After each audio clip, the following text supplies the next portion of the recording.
Welcome to దైవాస్ దైవీగం. ఆపదామపహర్తారం ధాతారం సర్వసంపదాం లోకాభిరామం శ్రీరామం భూయో భూయో నమామ్యహం. ఆర్తానామార్తిహంతారం భీతానాం భీతినాశనం ద్విషతాం కాలదండం తం రామచంద్రం నమామ్యహం.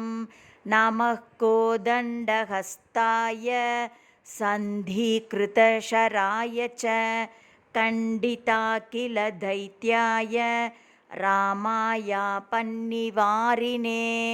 రామాయ రామభద్రాయ రామచంద్రాయ వేధసే రఘునాథాయ నాథాయ సీతాయాః పతయే నమః. అగ్రతః పృష్ఠతశ్చైవ పార్శ్వతశ్చ మహాబలౌ ఆకర్ణపూర్ణధన్వానౌ రక్షేతాం రామలక్ష్మణౌ. సన్నద్ధః కవచీ ఖడ్గీ చాపబాణధరో యువా గచ్చన్మమాగ్రతో నిత్యం రామః పాతు స లక్ష్మణః.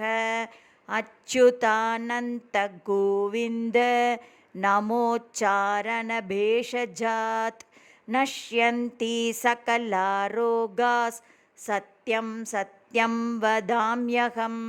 సత్యం సత్యం పునః సత్యముద్ధృత్య భుజముచ్యతే. వేదాచ్చాస్త్రం పరం నాస్తి న దేవం కేశవాత్ పరం. శరీరే జర్జరీభూతే వ్యాధిగ్రస్తే కళేవరే ఔషధం జాహ్నవీతోయం వైద్యో నారాయణో హరిః.